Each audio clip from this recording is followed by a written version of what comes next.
जो आज का हमारा टॉपिक है वो है theorems and problem based on quotient group. तो अब हम सबसे पहले क्वाइटेंट ग्रुप को डिफाइन करेंगे कि क्वाइटेंट ग्रुप क्या होता है और फिर इससे रिलेटेड कुछ थ्योरम्स को डिस्कस करेंगे। तो हमारे पास जो सबसे पहले है वो है क्वाइटेंट ग्रुप्स। क्वाइटेंट्स ग्रुप और जो क्वाइटेंट ग्रुप्स है उसको हम फैक्टर ग्रुप भी बोलते हैं और फैक्टर ग्रुप इसको हम ये भी बोलते हैं। तो उसकी जो डेफिनेशन है वो ये है, let H be a normal subgroup of G, let H be a normal subgroup of G if A in G, then right coset of H equals left coset of H। ये होगा and we simply say that HA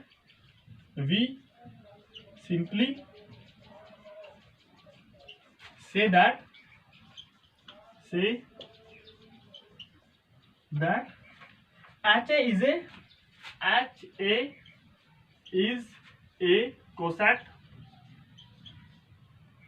of H in G। ये तो है हमारा cosets के बारे में।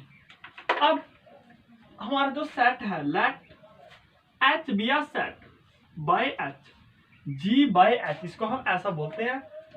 और ये हमारे पास इक्वल होगा, इसके अंदर जो एलिमेंट होंगे वो एक्चुअल में राइट कोसेट होंगे या फिर लेफ्ट कोसेट होंगे, क्योंकि जो राइट कोसेट और लेफ्ट कोसेट के ही बराबर है। तो ये होगा सच दैट जो A बिलोंग्स टू G और जो इस ग्रुप की प्रॉपर्टी, जो ये सेट है उसकी जो प्रॉपर्टी है वो ये डिफाइन करेंगे। If A, B belongs to G, then जो right coset of HA into right coset of HB equals right coset of HAB, इसके अगर बराबर है, हेंस क्योंकि हम ये भी कर चुके हैं, अगर हमारे पास HA इक्वल्स, अगर ये कम्यूटेटिव हो, कम्यूटेटिव का मीनिंग ये है HA इक्वल AH हो, तो हम पहले ये प्रूफ कर चुके हैं जो HA इंटू HB वो HAB के बराबर होता है।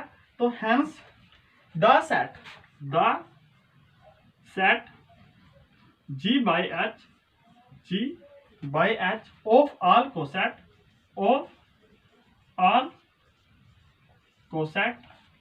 of H in G is a group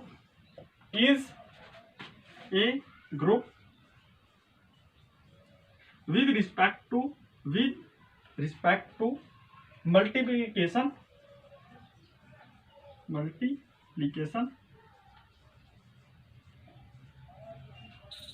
of cosets and is called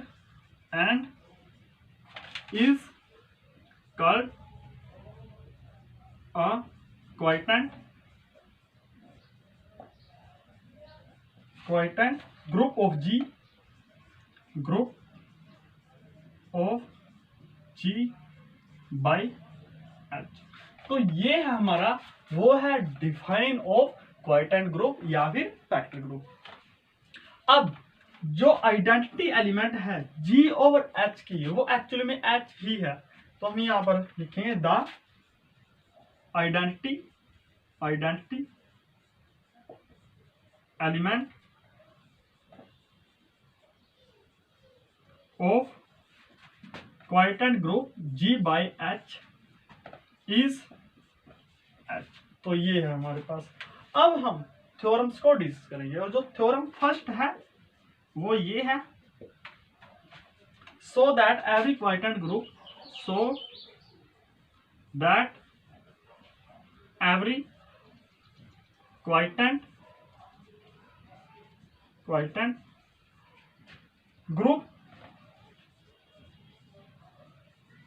of an abelian group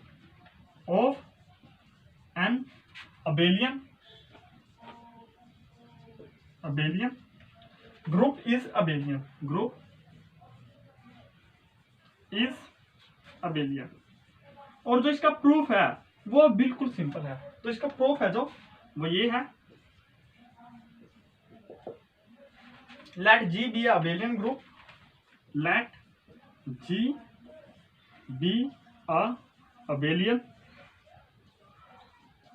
abelian group and let H is a subgroup of G, then अब देखिए जो G है वो हमारे पास एबेलियन ग्रुप है और जो H है वो सब ग्रुप है G का। तो हमारे पास जो H होगा वो नॉर्मल सब ग्रुप होगा G का। ये हम थ्योरम पहले ही कर चुके हैं। तो ये होगा इफ अगर A, B बिलोंग्स करेंगे H में, बिलोंग्स करेंगे हमारे पास G में, देन जो HA है और HB है ये हमारे पास एक्चुअली में राइट कोसेट है और जो राइट कोसेट है वो बिलोंग्स करेंगे G बाय H में। तो ये होगा बिलोंग्स G बाय H, ये होगा। अब देखिए जो HA इंटू HB है वो हमारे पास डिफाइन है HAB। तो ये होगा HAB और ये इक्वल होगा हमारे पास। अब जो A और B है वो एलिमेंट है G के और G एक्चुअल में ग्रुप है। अगर G एक्चुअल में ग्रुप है तो जो इसके एलिमेंट है वो कम्यूट करेंगे, मीन्स HBA। और इसको हम ऐसा भी लिख सकते हैं जो ये होगा और इसको सबसे पहले HB इंटू HA, इसको हम ऐसा भी लिख सकते हैं और यही हमारा प्रूफ था। Hence proof, hence G over H, G by H is abelian, is abelian. अब हमारे पास जो नेक्स्ट थ्योरम है वो ये है, if H is a normal subgroup of G, if H is a normal subgroup of G and A belongs to G and A is a member of G, is of order n, is of order n, prove that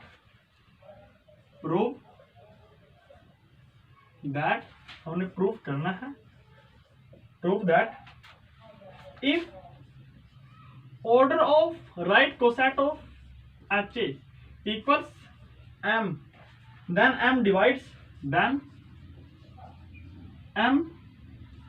divide m, ये हमारे पास। और जो ये theorem है वो भी बिल्कुल simple है। तो इसका जो प्रूफ है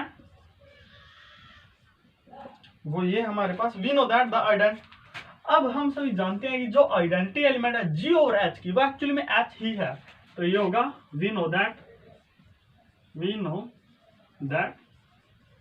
the identity element of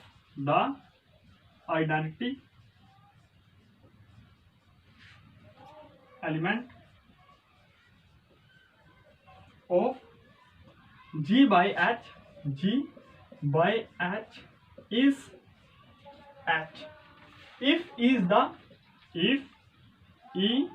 is the identity element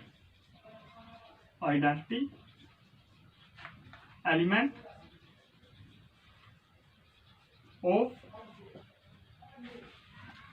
G and जो ऑर्डर ऑफ A है वो हमारे पास है एक्चुअली में n है। तो यहां से ये इंप्लाई होगा कि जो A to the power n है वो हमारे पास आइडेंटिटी एलिमेंट के बराबर होगी।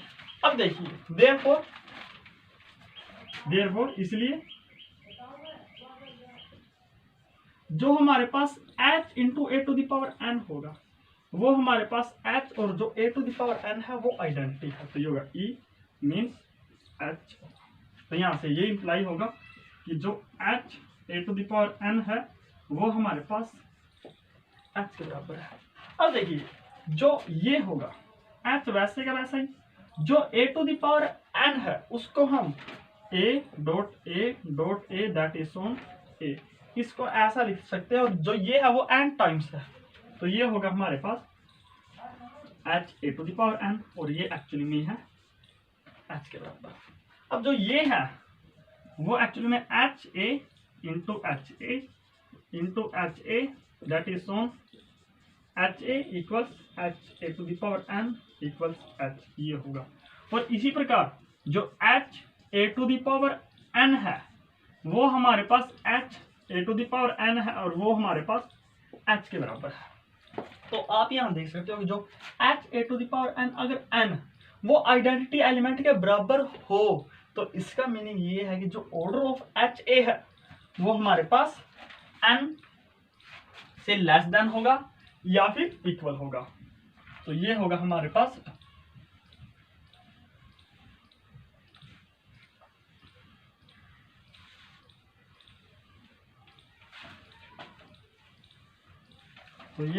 पास which is the identity of G over H as जो ऑर्डर ऑफ HA है वो हमारे पास m होगा, एंड जो h(a⁴n) है वो हमारे पास h होगा।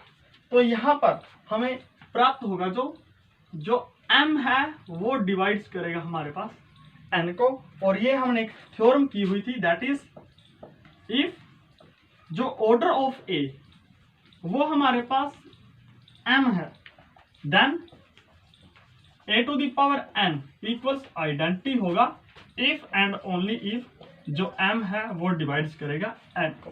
तो ये थ्योरम हमने पहले भी प्रूव कर चुके हैं, हम इसको ये हमने यहाँ पर अप्लाई की है। अब हम जो थ्योरम नंबर 3 है उसको डिस्कस करेंगे, और जो थ्योरम नंबर 3 है वो ये है, prove that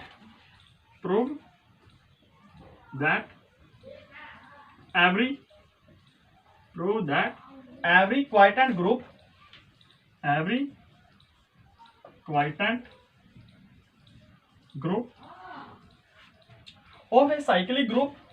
of a cyclic group is cyclic। तो ये होगा साइक्लिक ग्रुप। अब देखिए जो proof that every quotient group of a cyclic group, अगर हमारे पास कोई साइक्लिक ग्रुप है और उसका अगर कोई क्वाइटेंट ग्रुप है तो वो क्वाइटेंट ग्रुप भी साइक्लिक होगा, इसका मीनिंग ये है। तो अब हम इसको प्रूव करेंगे, तो ये होगा let G be a cyclic group, let G बी a cyclic group such that A is a generator of G and this is written as A। इसको हम ऐसे लिखते हैं, तो ये होगा as G is cyclic। अगर ये साइक्लिक है तो यहां से ये इंप्लाई करेगा G अबेलियन भी होगा, तो ये होगा G इज अबेलियन। अब देखिए लेट जो H है वो हमारे पास सब ग्रुप है G का, तो यहां से ये इंप्लाई होगा कि जो H है वो नॉर्मल सब ग्रुप होगा G। क्यों? क्योंकि जो G है एक्चुअली में साइक्लिक ग्रुप है, और जो साइक्लिक यहाँ पर G है साइक्लिक ग्रुप, अगर साइक्लिक होगा तो अबेलियन होगा। अगर हमारे पास कोई H सब ग्रुप है G का और G अबेलियन है तो H नॉर्मल सब ग्रुप होगा G का।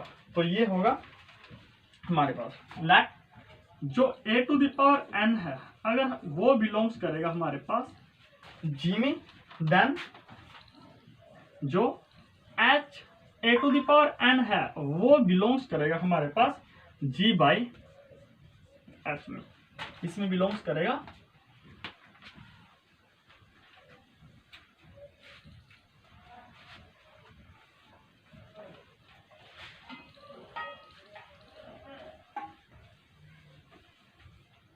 और यह होगा G/H आल्सो।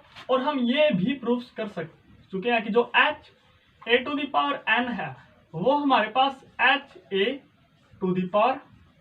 के बराबर होगा, जो हम पहले भी प्रूफ कर चुके हैं। तो ये होगा देयरफॉर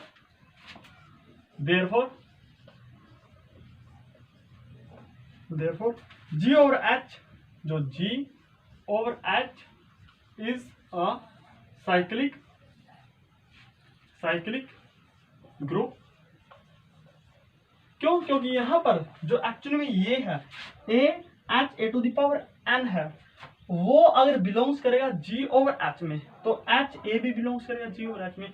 और इसका मीनिंग ये है कि जो HA है वो जनरेट कर रहा है G/H को।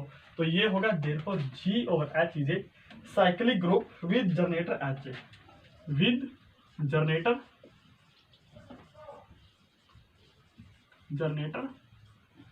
HA। और इसका मीनिंग ये है दैट इज जो G/H होगा वो जनरेटर होगा उसका HA।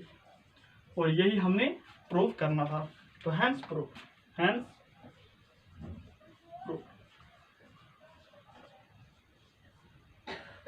अब हमारे पास इससे रिलेटेड नेक्स्ट प्रॉब्लम है, जो नेक्स्ट प्रॉब्लम है और नेक्स्ट थ्योरम है वो ये है, let H1 and H2 be two normal subgroup of G, be two normal subgroup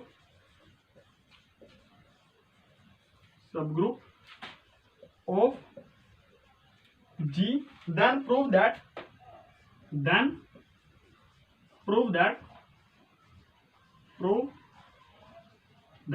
जो G/H1 होगा वो इक्वल होगा G/H2 if and only if H1 equals H2।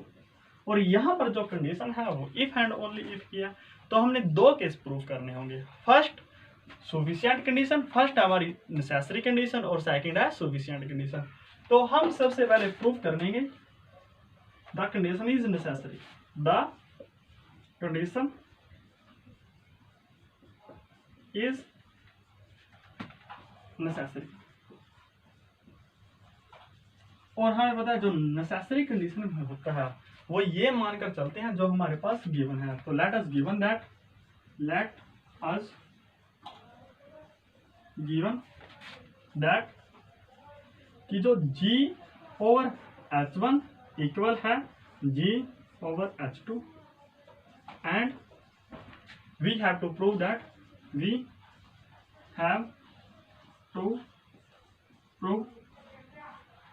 That कि जो H1 होगा वो इक्वल होगा H2। ये हमने प्रूव करना है। तो अब देखिए, एज जो H1 है वो हमें पता है G/H में बिलोंग्स करेगा, ये तो पक्का होगा। अब देखिए मीन्स H1 बिलोंग्स करेगा G/H1। अब G/H1 गिवन है G/H2 के बराबर है, तो ये होगा G/H2। लेकिन हम सभी जानते हैं कि अब देखिए जो H1 है वो G/H1 में बिलोंग्स करेगा और जो H1 है वो G/H2 में बिलोंग्स करेगा। अब यहां से ये प्राप्त होगा, so we get H1 equal to some coset of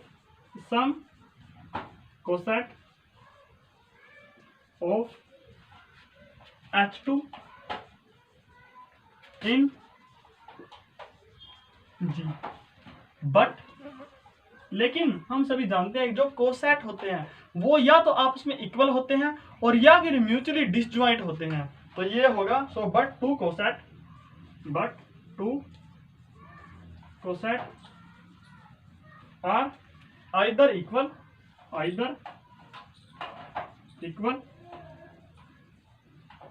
या फिर disjoint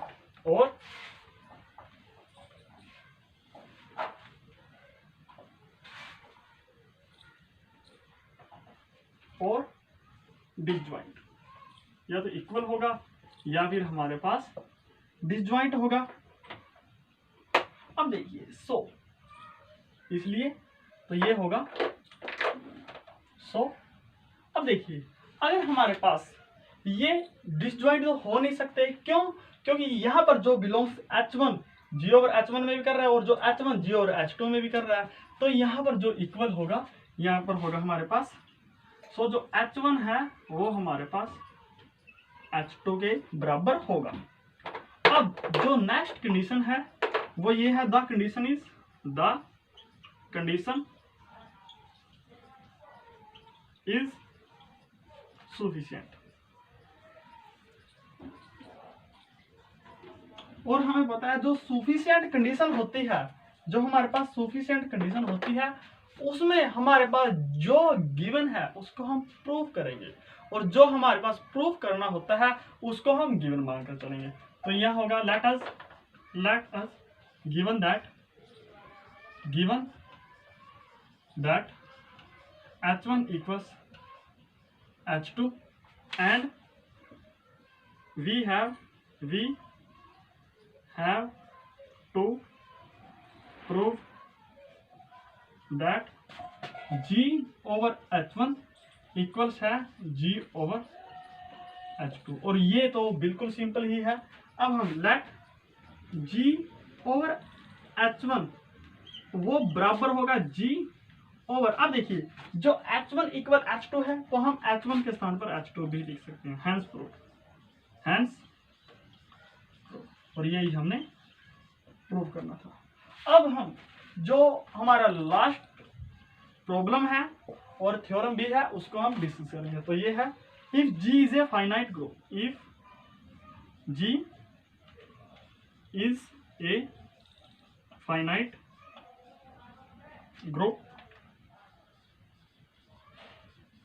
and or H is a normal subgroup of G, H is a normal subgroup of G, then so that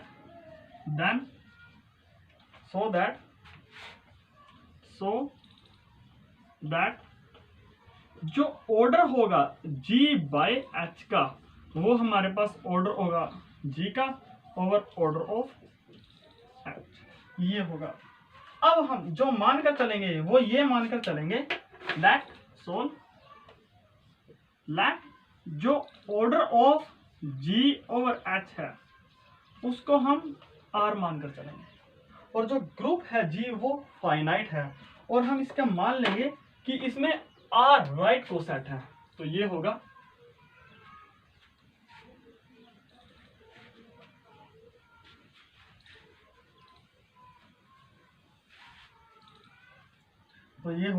then we know that we, यहां पर होगा जो वो होगा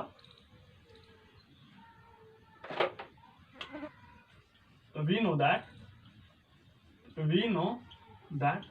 अब हम इससे भी जानते हैं कि जो G है, जो कोई भी ग्रुप G है उसको हम राइट कोसेट के यूनियन के बराबर लिख सकते हैं, means H(A1) union H(A2) union that is so on union H(A)R, ये होगा। अब देखिए अगर हम ऑर्डर ऑफ G लें तो ये होगा order of H(A1) plus order of H(A2) plus that is Son plus order of H(A)R, और हमें पता है जो ऑर्डर ऑफ H है वो होता है right coset of anything, order of HI, और यहाँ HI 1 2 3, और यहाँ पर जो ये होगा ऑर्डर ऑफ HAI यहाँ पर, और जो यहाँ पर I है वो A1 A2 A3 that is सोन कुछ भी हो सकता है। तो इसको जो ऑर्डर ऑफ G है उसको हम लिखेंगे ऑर्डर ऑफ H, इसको भी ऑर्डर ऑफ H, और plus that is so on order of H, और जो ये है वो हमारे पास R टाइम्स है। तो ये होगा order of G equals R times order of H के बराबर होगा। अब देखिए जो R dot order of H होगा वो हमारे पास ऑर्डर ऑफ G के बराबर होगा, या फिर जो R होगा वो इक्वल होगा order of G over order of H के, और एक्चुअली जो R हम मान कर चले थे वो ये मान कर चले थे order of G over H। तो यही था order of G over H equals order of G over order of H, और यही हमने प्रूव करना था। और जो आज का हमारा लेक्चर है वो यहीं पर कंप्लीट है। So thank you.